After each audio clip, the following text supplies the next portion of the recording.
Vous savez qu'actuellement, il y a beaucoup de polémiques et beaucoup d'histoires, beaucoup de légendes, beaucoup de, on va dire, Congossa, sur la personne, sur cet esprit qu'on nomme dans certains pays, Mami Wata, d'autres c'est Maman de l'eau, ou bien la Dame de la Côte, la Sirène des eaux, Djingu, ainsi de suite. Il y a beaucoup de personnes, beaucoup de religions qui parlent de Mami Wata, qui parlent de la Sirène des eaux. Il y a beaucoup de récits, il y a beaucoup de gens qui disent qu'ils sont sortis de l'école, d'autres disent que quand ils sont allés à la plage, ils ont vu des sirènes des eaux, ils ont fait un pacte avec les sirènes des eaux, et ils se sont mariés avec la sirène des eaux, et qu'il y a des conditions. Certains disent dans certains pays qu'il y a des conditions avec la sirène des eaux. Quand tu te lis avec une sirène des eaux, je dis bien en fonction des témoignages de certaines personnes, et on va vous démontrer si son témoignage sont véridiques ou pas, ou si ça tient ou pas. Donc ils vous disent ici que dans certains pays, dans certains endroits dans le monde entier, il y a des gens qui arrivent, qui ont la faculté de voir les sirènes des eaux au niveau des plages, de la mer, ainsi de suite. Et quand ils entrent en contact avec la sirène des eaux vient les séduire, vient les promettre la richesse, la gloire, ainsi de suite. Mais la condition, c'est qu'il va se marier avec la Dame de la Côte, il va avoir des rapports sexuels à chaque fois que cette femme, en gros cette sirène des eaux, cette Mami Wata, aura envie de se souiller avec cette personne-là.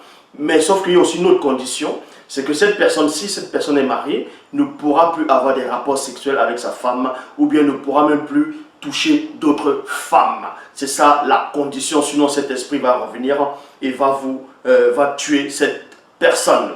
Et je dis ici que c'est faux. C'est la méconnaissance de l'histoire. C'est la méconnaissance de la vérité qui fait en sorte que les gens vont venir déblatérer, raconter des hérésies dans les réseaux sociaux, donner des fausses visions qui n'ont pas de substance spirituelle. Donc une fois, ceci me rappelle, une fois au Cameroun, j'étais allé à la ville de Kribi, à la côte là-bas à Kribi. Donc j'étais à la plage à Kribi, et il y a l'un des gars qui était sur une pirogue, un des pêcheurs. Bon, on a commencé à avoir une conversation sur la parole. On a parlé des esprits, ainsi de suite, et des sirènes des eaux. Et cette personne, ce jeune homme m'a fait comprendre que ici la nuit, en gros la nuit à Kribi, il y a à une certaine heure, il y a des objets qui vont briller, il y a des objets qui brillent, qu'il ne faut pas s'en approcher, il ne faut même pas toucher, sinon c'est une sirène des eaux qui va sortir. Et moi j'ai rigolé, j'ai dit à cette personne que la sirène des eaux dont tu penses savoir, en gros connaître de cette existence, c'est une fausse idée, c'est une fausse compréhension, donc c'est un mensonge. Il insiste et dit si la sirène des eaux ça existe, c'est ça. Je lui dis, je ne dis pas que la sirène des eaux n'existe pas. Mais la manière dont tu décris la sirène des eaux, la manière dont vous, ici à Kribi, vous pensez que ça existe de cette façon-là, avec la légende, avec toutes les histoires qui viennent derrière, ça c'est faux.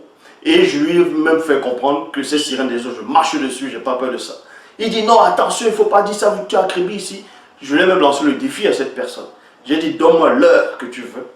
La nuit, peu importe l'heure, je viendrai à la plage à Kribi et je vais ramasser soi-disant les coquillages ou peu importe ce qui brille. Et rien ne va se passer. Et il était incrédule, donc en gros, il était façon décomposée, ses yeux il était étonné. Et toujours récemment, et quand il dit récemment, ça fait déjà, bon, récemment, à un moment donné, je suis encore allé à Kribi avec quelques frères et sœurs pour la parole, pour la propagation, pour une sorte de ressources. Et là-bas, je les ai enseignés, je les ai, on va dire, initiés dans la parole, dans beaucoup de connaissances. Et je me rappelle une fois toujours, c'était toujours là à Kribi, au niveau des grosses pierres. Il y a des grosses pierres noires là-bas, là, des pierres. En fait, c'est la lave, ce sont les rochers. Vous voyez, quand la lave, on va dire, va sécher, et c'est là ça va faire des grosses pierres. Et quand le vent va frapper au fur et à mesure, quand l'eau va frapper, ça polit la pierre. On était donc à cet endroit, on était en train de parler. La nuit, on va dire, se manifestait déjà à peu près. Il y avait du vent fort, il y avait le bruit des vagues. Il y avait des hommes, des messieurs qui étaient, je crois que c'était des Kribiens. Ils étaient au niveau de la plage, ils étaient en train de ramasser le sable pour mettre dans le camion, sûrement pour aller vendre. Donc, je me suis approché des rochers.